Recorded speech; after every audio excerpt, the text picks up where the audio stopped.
Hello everyone, so glad to have you here today. My name is Hyung Lim. I'm currently a cello professor at the Beijing Central Conservatory of Music, and I'm very excited to share my tips for cello playing with you. The cello is one of the most beloved and popular string instruments. With a range very similar to the human voice, the cello is able to mimic the full extent of our vocal register from the bass to the soprano. It carries a distinctive warmth, which allows cellists to bring its rich tone into pieces written for other instruments.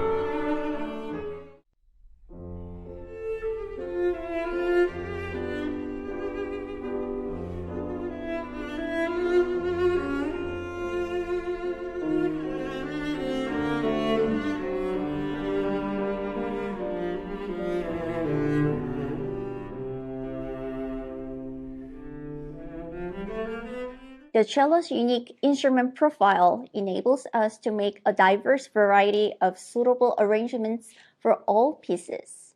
The cello has always been quite close to my heart, both figuratively and literally. Unlike other instruments, we play the cello by placing it right against our chest. I love the fact that I embrace my cello and it feels interconnected and resonant with my body. This feeling has inspired me ever since I began playing. I've always felt that my voice was a bit high, so correspondingly, playing in the lower register has given me the means to express myself in a manner that I couldn't before. This way, the cello has given me a new voice, as its sound is literally coming out of me. It has become a part of me that is as natural as singing. Now, let's move on to today's topic on how to practice bow movements using our natural weight without unnecessary pressure. This will help you to produce a richer sound as well as maintain a comfortable body posture while playing the cello. Let's get started. Everybody's bodies are different, so everyone's setup may look slightly different. But there are some essential basics. Don't be puzzled if the way you play the cello looks slightly different than the way others play. I'm frankly very small and have short fingers, so I do have some disadvantages and cannot play the way a 6-foot man with enormous fingers can. But no need to be frustrated. There's always a way to adapt to one's physical stature and bring out the best in your playing. That's why we are going to work on fundamental bow techniques today to play the cello in the most comfortable way for you. Firstly, when it comes to bow technique, it's important to remember not to push too hard. Let gravity do the work and allow your arm to fall naturally. Make sure to focus your effort more on pulling the bow horizontally rather than on pressing downwards. Now, let's observe how your arm, elbow, and fingers feel at each point. At the frog, in the middle, at the tip of the bow, and look for the perpendicular angle. Remember, the angle of the bow will be different for each string. So make sure your wrist is not excessively bent when you are playing at the tip of the bow. If your wrist is blocked or too tight, your arm will be forced to move more, which can hinder your speed and tone production. In fact, the freezing of any joint can make your bow angle inconsistent. All joints should move in coordination to stabilize the arm during bow movements. When you pick up the cello and position it in the center of your body, make sure that you can move your body freely with your cello. A good tip is to allow yourself room to turn your cello a bit. For example, when you play A string, you can turn your cello to the right side. This will help you produce a better sound and it allows you to be physically at ease. On the flip side, if you turn your cello to the left side for the C string, it will improve the sound projection and you will have a better sense of maintaining the correct angle by aligning the bow and bridge.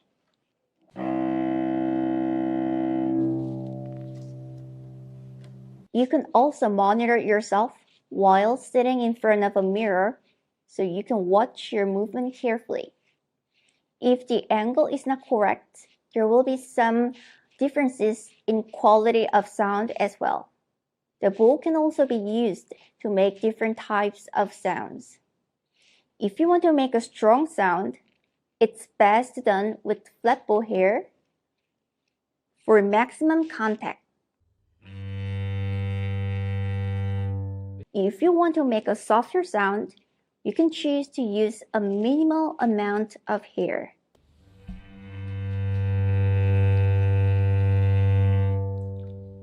Depending on the character of the music you play, you may want to decide whether you place the bow closer to the bridge or not. Placing the bow closer to the bridge creates a stronger sound, while further away from the bridge sounds softer. But for the beginners, I would recommend that we aim for healthy sound projection by placing our bow as close to the bridge as possible. Now that we have understood bow positioning, let's discuss bow pressure. It's important to pay attention to the pressure you place on the bow as you draw it across the string. First, I'm going to press down heavily on the string.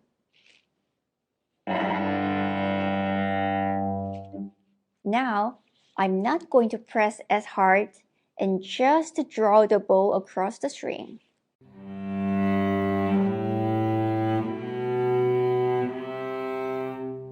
See, when you press down, this makes your body tense up, and when this continues to happen, it is physically unsustainable and playing might become more tiring than it should be. In this way, you can also risk serious injury. However, when you pull the bow horizontally, you allow the sound to resonate more deeply. Remember, less is more. It might be challenging for us to understand that sometimes we can achieve better results by doing less. After all, playing the cello is supposed to be liberating, not a stressful experience. When I studied at the New England Conservatory of Music, my former professor, Lawrence Lester, emphasized that in order to produce better sound quality, we need to have a sensation of pulling the string using the bow similar to that of pizzicato with the finger. We need to let the cello ring in the same way, just like the way we do the pizzicato. First, try plucking a string using either your first or second finger.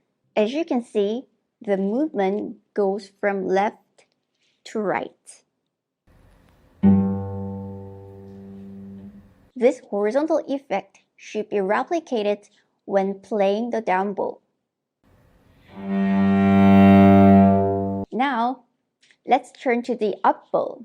It's as simple as doing the opposite of the down bow motion. It may be surprising to discover that good tone production can be achieved with little effort. When experiencing this for the first time, some students are startled by how easy it is.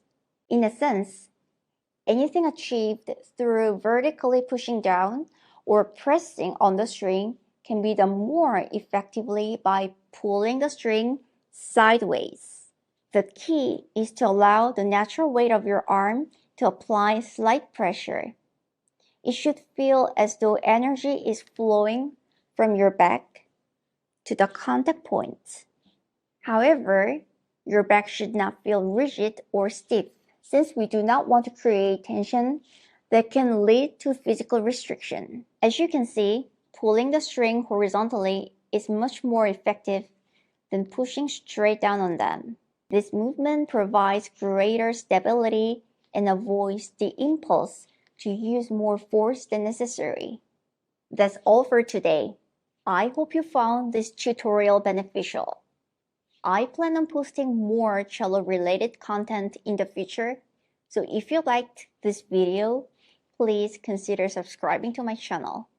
If you have any questions, feel free to leave a comment. I will be happy to share my thoughts with you. Thank you and see you next time.